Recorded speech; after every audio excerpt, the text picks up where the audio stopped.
ನಿನ್ನ ಗಂಡ ನೋಡಿದ್ರೆ ಹಂಗೆ ಹೇಳ್ತಾರೆ, ಗ್ರೀಸ್ ಮಟ್ಟನ ಸರಿ ಇಲ್ಲ, ಅವ್ರು ಏನೇನೋ ಮಾಡ್ತಾರೆ, ಎಲ್ಲೇ ತಗೊಂಡು ಹೋಯ್ತಾರಂತ ನನಗೆ ಗೊತ್ತಾಯ್ತದಂತ ಅವನು ಹೇಳ್ತಾನೆ. ನೀನು ನೋಡಿದ್ರೆ ಗ್ರೀಸ್ ಅವನು ಹಿಂಗೆ ಫೋನ್ ಕಿತ್ಕೋತಾರಲ್ಲ ಸರಿ ಇಲ್ಲ, ಯಾಕೆ ಹಿಂಗೆ ಮಾಡ್ತಾರಂತ ಕೇಳ್ತೀಯಲ್ಲಮ್ಮ.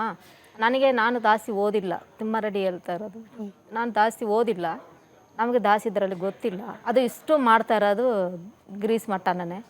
ಅವನು ನೀವು ಹೇಳ್ತೀವಿ ಅಂತ ನಾನು ಹೊರಗಡೆ ಕಳ್ಸೋಕ್ಕಾಯ್ತದ? ಯಾಕಂದ್ರೆ ಇಷ್ಟು ಮಾಡ್ತಾ ಇರೋದು ಅವನೇ ಮಾಡ್ತಾ ಇರೋದು. ಮತ್ತೆ ತಿಮ್ರೋಡಿ ಅವರು ಏನು ಮಾಡಂಗಿಲ್ಲ, ಗಿರೀಶ್ ಅವ್ರು ಹೇಳ್ದಂಗೆ ಕೇಳ್ಬೇಕಂದ್ರೆ ಇವರು ಓದಿದ್ದಾರೆ, ಎಲ್ಲ ಗೊತ್ತಂತೆ ಮೇಡಮ್. ಎಲ್ಲೆಲ್ಲಿ ಹೋದ್ರೆ ಏನೇನು ಮಾಡಬೇಕು, ಎಲ್ಲೆಲ್ಲಿ ಹೋದ್ರೆ ಎಲ್ಲಿ ಮಾತಾಡಬೇಕು, ಯಾರನ್ನ ತಕೊಂಡು ಬರ್ಬೇಕಾದ್ರೂ ಇವರಿಂದ. ಜೈಲಲ್ಲಿ ಚಿನ್ನಯ್ಯ ಇದ್ದಾರಲ್ಲ, ತಿಮ್ರೋಡಿ ಬಗ್ಗೆ, ಮಟ್ಟಣ್ಣನ ಅವ್ರ ಬಗ್ಗೆ ಏನು ಹೇಳ್ತಾರೆ ಅಂದ್ರೆ ಮೇಡಮ್, ನನ್ನ ಕರ್ಕೊಂಡು ಬಂದು ಹಿಂಗೆ ಮಾಡಿದ್ದಾರೆ. ನಾನು ಜೈಲಲ್ಲಿ ಕೂತಿದ್ದೀನಿ, ಅವರು ಚೆನ್ನಾಗಿದ್ದಾರೆ. ಆದ್ರೆ ಅವ್ರಿಗೂ ಏನಾದರೂ ಶಿಕ್ಷೆ ಕೊಡ್ಬೇಕಲ್ವಾ ಮೇಡಮ್? ಇವ್ರು ಏನ್ ಮೇಡಮ್ ಮಾಡಿದ್ರು?